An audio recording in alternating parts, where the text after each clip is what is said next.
അടുത്ത topic limits of audibility എന്താണ്? Note the limits of frequency of sound audible to humans in figure 122. അതായത് മനുഷ്യന് കേൾക്കാൻ സാധിക്കുന്ന മനുഷ്യർക്ക് കേൾക്കാൻ സാധിക്കുന്ന ആ ഒരു സൗണ്ടിന്റെ ഫ്രീക്വൻസിക്ക് ഒരു ലിമിറ്റ് ഉണ്ട്. 20 ഹെർട്സ് മുതൽ 20,000 ഹെർട്സ് വരെയുള്ള സൗണ്ട് ആണ് സാധാരണയായിട്ട് മനുഷ്യർക്ക് കേൾക്കാൻ സാധിക്കുന്നത്.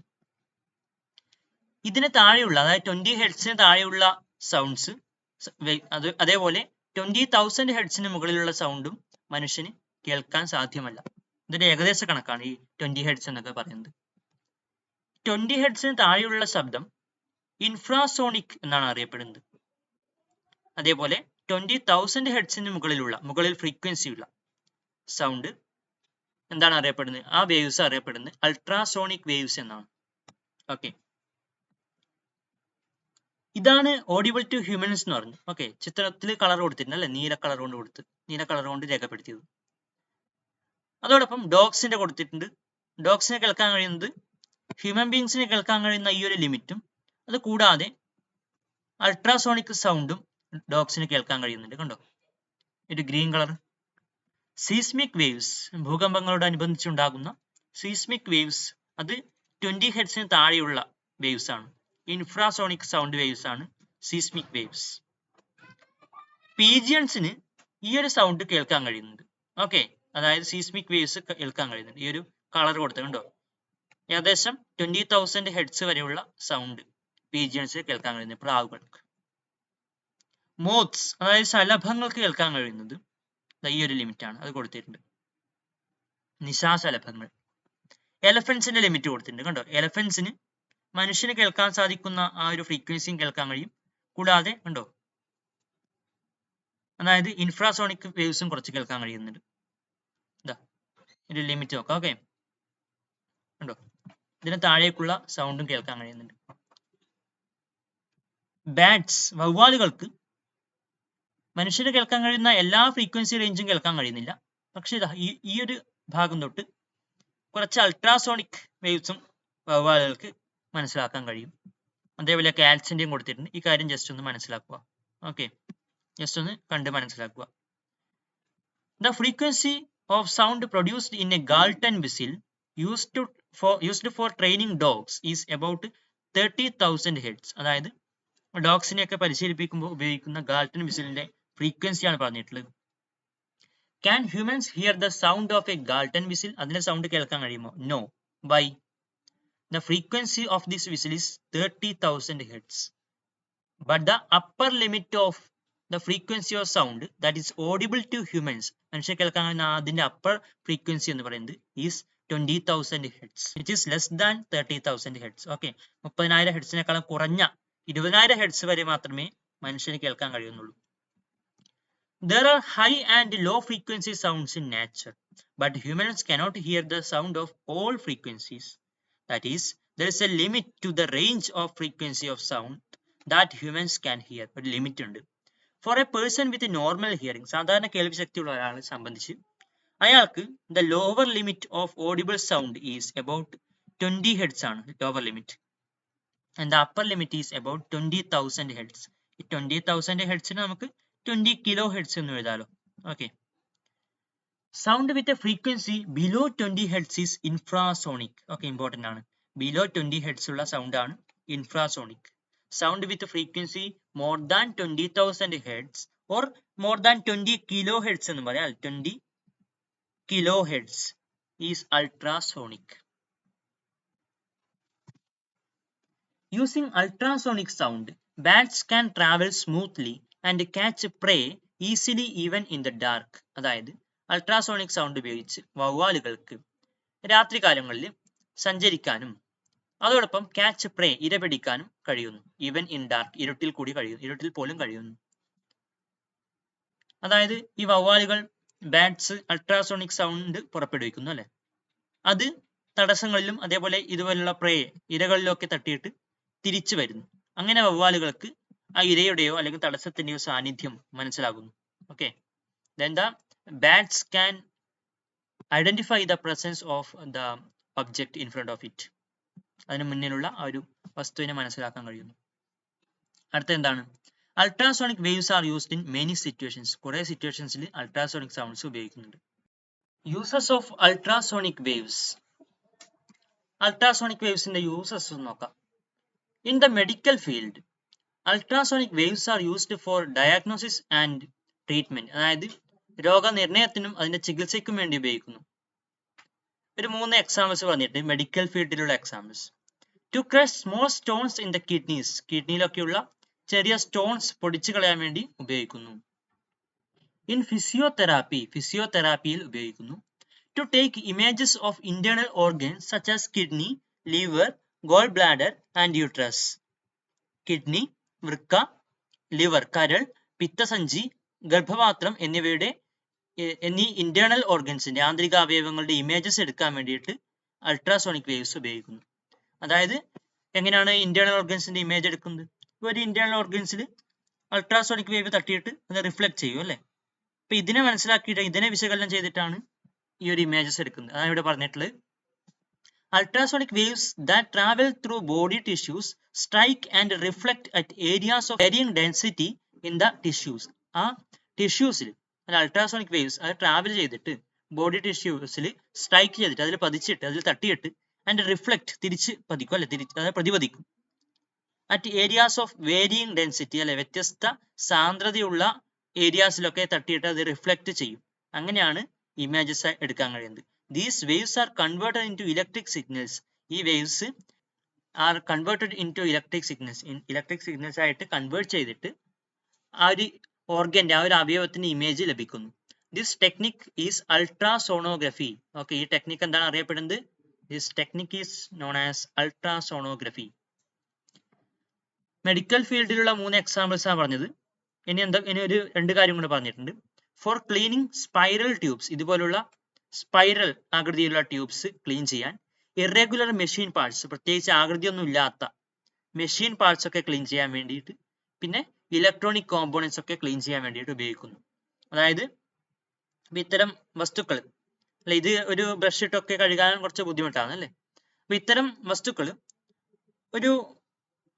ഒരു ബീക്കറിലോ അല്ലെങ്കിൽ അതുപോലെ എന്തെങ്കിലും ഒരു പാത്രത്തിൽ എന്തെങ്കിലും ലിക്വിഡ് നിറച്ചിട്ട് അതിലേക്ക് ഈ വസ്തുക്കൾ വയ്ക്കുകയാണെന്ന് വിചാരിക്കുക.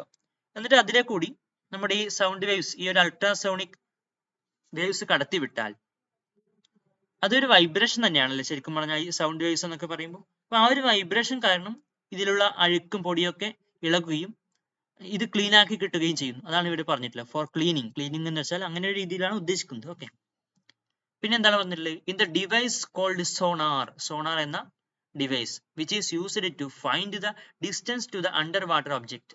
അതായത് വെള്ളത്തിനടിയിലുള്ള ഒബ്ജക്ട്സിലേക്കുള്ള ദൂരം അളക്കാൻ വേണ്ടി ഉപയോഗിക്കുന്ന സോണാറിൽ ഈ അൾട്രാസോണിക് വേവ്സ് ഉപയോഗിക്കുന്നുണ്ട്. ഒരു question. If an ultrasonic wave emitted by a transmitter installed on a ship on the surface of the water strikes a rock at the bottom of the sea and returns after 0.2 seconds. അതായത് ഒരു ട്രാൻസ്മിറ്ററിൽ നിന്ന് emit ചെയ്യപ്പെട്ട ultrasonic wave ഏതിൽ നിന്നാണ്? Installed on A ship on the surface of the water. അതായത് വെള്ളത്തിന്റെ ഉപരിതലത്തിലുള്ള ഒരു ഷിപ്പിൽ ഇൻസ്റ്റാൾ ചെയ്ത ട്രാൻസ്മിറ്ററിൽ നിന്നാണ് ഈ ഒരു വേവ് എമിറ്റ് ചെയ്യപ്പെടുന്നത്.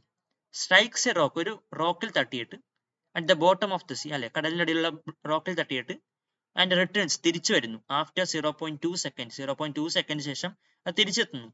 What is the distance from the ship to the rock. ആ ഷിപ്പിൽ നിന്ന് റോക്കിലേക്കുള്ള ഡിസ്റ്റൻസ് എത്രയാണെന്ന് ചോദിച്ചത്. ഒരു കാര്യം തന്നിട്ടുണ്ട്. Consider the speed of ultrasonic waves in sea water as 1522 metre per second. Sea വാട്ടറിലുള്ള വേവ്സിന്റെ, ഈ വേവ്സിന്റെ സ്പീഡ് കൊടുത്തിട്ടുണ്ട്. നോക്കാം. Distance travelled by the wave എത്രയാണ്? ഈ കപ്പലിൽ നിന്ന്, ഷിപ്പിൽ നിന്ന് റോക്കിലേക്കുള്ള ദൂരം d ആയിട്ട് എടുത്താൽ ടോട്ടൽ എത്ര ദൂരം ഇവിടെ ഈ സൗണ്ട് വേവ് ട്രാവൽ ചെയ്യുന്നുണ്ട്? താഴോട്ട് d, അത് റിഫ്ലക്ട് ചെയ്യുന്നു അല്ലേ, അതായത് d തിരിച്ചിട്ടും വരുന്നു. ടോട്ടൽ എത്രയായി? 2d. താഴേക്കും മുകളിലേക്കും 2d total. Time taken question ഉണ്ട് 0.2 second. Speed of ultrasonic wave in sea water is v equal to 1522 metre per second. നമുക്കറിയാം speed is equal to distance divide by time ആണ്. ഇവിടെ speed നമ്മൾ v എന്ന് കൊടുത്തു, distance 2d ആയിട്ട് എടുത്തു, time t. ഇതിൽ നിന്ന് നമുക്കൊരു ഇക്വേഷൻ ഉണ്ടാക്കാം അല്ലെ. 2d മാത്രം ഒരു സൈഡിൽ എഴുതിയാൽ നമുക്ക് എന്ത് എഴുതാം? 2d is equal to T A ഈ ഒരു ഭാഗത്തേക്ക് അല്ലെ മുകളിലേക്ക് പോകും. അതായത് 2d is equal to v multiplied by T. അതാണ് 2d is equal to V T എന്ന് എഴുതിയത്. v നമുക്കറിയാം, ടി അറിയാം, ഇത് മൾട്ടിപ്ലൈ ചെയ്ത് എഴുതുകയേ വേണ്ടൂ. 1522 ഗുണിക്കണം 2 നിങ്ങൾക്ക് ചെയ്യാമല്ലോ, ചെയ്യാം. പക്ഷെ ഇവിടെ ഒരു സംഖ്യ വേണ്ടി ഒരു പോയിന്റ് ഇടണം. അപ്പൊ നിങ്ങൾക്ക് എന്ത് കിട്ടും? 1522 ഗുണിക്കണം 2 ചെയ്താൽ കിട്ടുന്നത് 3044 പക്ഷെ ഇവിടെ ഒരു സംഖ്യ വേണ്ടി ഒരു പോയിന്റ് ഇടണം. അതുകൊണ്ട് ഇവിടെ അവസാനത്തെ സംഖ്യ വേണ്ടി ഇപ്പുറം ഒരു പോയിന്റ് ഇട്ടു ഈ സംഖ്യക്ക് മുൻപ്. അപ്പൊ എത്ര കിട്ടി? 304.4 മീറ്റർ അല്ലെ, 304.4 മീറ്റർ. ഇതെന്താണ്? 2d ആണ് ഈ കിട്ടിയ ഉത്തരം. പക്ഷെ നമുക്ക് d അല്ലേ കാണേണ്ടത്. അത് എത്രയാണ്? ഈ ആൻസറിനെ ഡിവൈഡ് ബൈ 2 ചെയ്യണം. അപ്പോൾ എത്ര കിട്ടും? 152.2 meter. Okay. Can waves cause any harm? You have understood the characteristics and uses of different types of waves. ഇതൊക്കെ പഠിച്ചു. Any type of wave above a certain intensity can cause harmful effect. അതായത് ഒരു certain ഇന്റൻസിറ്റിക്ക് മുകളിൽ തീവ്രതയുള്ള waves harmful effects ഉണ്ടാക്കിയേക്കാം. There are also destructive waves. അവിടെ അതായത് ഡിസ്ട്രക്റ്റീവ് ആയിട്ടുള്ള വേവ്സും ഉണ്ട്. Seismic waves and tsunami. Can waves cause any harm? എന്തെങ്കിലും ദോഷങ്ങൾ waves ഉണ്ടാക്കുന്നുണ്ടോ? You have understood the characteristics and uses of different types of waves. വേവ്സിന്റെ സവിശേഷതകളും അവയുടെ uses നിങ്ങൾ പഠിച്ചു അല്ലെ. Any type of wave above a certain intensity, നിശ്ചിത തീവ്രതയ്ക്ക് മുകളിലുള്ള wave can cause harmful effects. അതായത് harmful ആയിട്ടുള്ള എഫക്ട്സ് ഉണ്ടാക്കിയേക്കാം. There are also destructive waves. അതായത് ഡിസ്ട്രക്റ്റീവ് വേവ്സും ഉണ്ട്.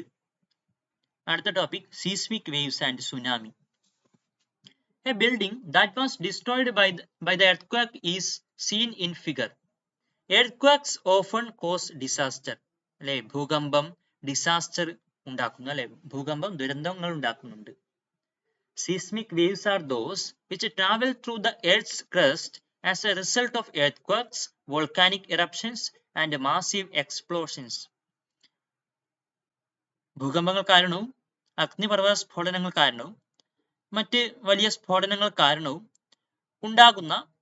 ഉണ്ടാകുന്നതും ഭൂമിയിലേക്ക് കൂടി സഞ്ചരിക്കുകയും ചെയ്യുന്ന ആ വേവ്സിനെയാണ് സീസ്മിക് വേവ്സ് എന്ന് പറയുന്നത്. Okay, are those which travel through the earth crust as a result of earthquakes, volcanic eruptions and massive explosions.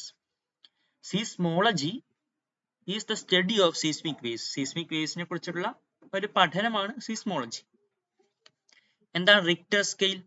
The intensity of earthquakes is determined by the Richter scale. ഭൂകമ്പങ്ങളുടെ ആ ഒരു തീവ്രത അളക്കുന്നത് Richter scale ഉപയോഗിച്ചിട്ടാണ്. Earthquakes that occur at the bottom of oceans or along coastal areas can sometimes trigger tsunami waves.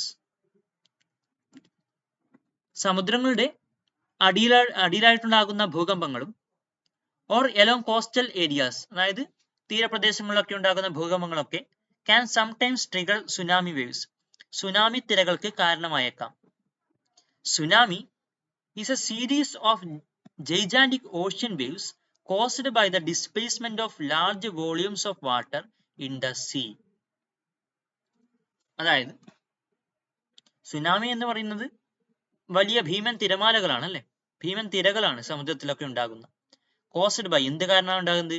By the displacement of large volumes of water in the sea. കടലിൽ നിന്ന് വലിയ അളവിൽ വെള്ളം ഒരു ഭാഗത്തു നിന്ന് മറ്റൊരു ഭാഗത്തേക്ക് ഡിസ്പ്ലേസ് ചെയ്യപ്പെടുന്നത് കൊണ്ടാണ് ഇത്തരം തിരമാലകളൊക്കെ ഉണ്ടാക്കുന്നത്. അതായത് കടലിനടിയിലൊക്കെ അഗ്നിപർവ്വത സ്ഫോടനങ്ങളോ അതേപോലെ ഭൂകമ്പങ്ങളോ ഒക്കെ ഉണ്ടായാൽ അവിടുന്ന് വെള്ളം തെറിച്ച് മറ്റൊരു സ്ഥലത്തേക്ക് പോകും അല്ലെ. അപ്പൊ അങ്ങനെയാണ് ഈ സുനാമി തിരകൾ ഉണ്ടാകുന്നത്. What measures can be taken to safeguard against tsunamis? Discuss and make notes. എന്തൊക്കെ മുൻകരുതലുകളൊക്കെ നമുക്ക് ചെയ്യാം ഈ സുനാമിയിൽ നിന്ന് രക്ഷ നേടാൻ വേണ്ടിയിട്ട്? അതായത് നമ്മൾ എങ്ങനെയൊക്കെ കരുതിയിരിക്കാം എന്നാണ് പറഞ്ഞിട്ടുള്ളത്. കുറച്ച് പോയിന്റ്സ് കൊടുത്തിട്ടുണ്ട്. എസ്റ്റാബ്ലിഷ് വാർണിംഗ് സിസ്റ്റംസ്, അതായത് മുന്നറിയിപ്പ് സംവിധാനങ്ങൾ ഒരുക്കി വെക്കണം. ബിൽഡ് സുനാമി റെസിസ്റ്റന്റ് ഷെൽട്ടേഴ്സ്, അതായത് ഷെൽട്ടേഴ്സ് അല്ലെങ്കിൽ ബിൽഡിങ്സ് ഒക്കെ നിർമ്മിക്കുമ്പോൾ അത് സുനാമിയെ പ്രതിരോധിക്കുന്ന രീതിയിലുള്ള ഇതാവണം. Educate people about tsunami risk, അതായത് സുനാമി കാരണം ഉണ്ടാകുന്ന ആ ഒരു റിസ്കിനെ കുറിച്ചിട്ടൊക്കെ ആളുകളെ ബോധവൽക്കരിക്കണം. അങ്ങനെയാണെങ്കിൽ അവർ ഗവൺമെന്റ് പറയുന്ന കാര്യങ്ങളോട് സഹകരിക്കും, അല്ലെ?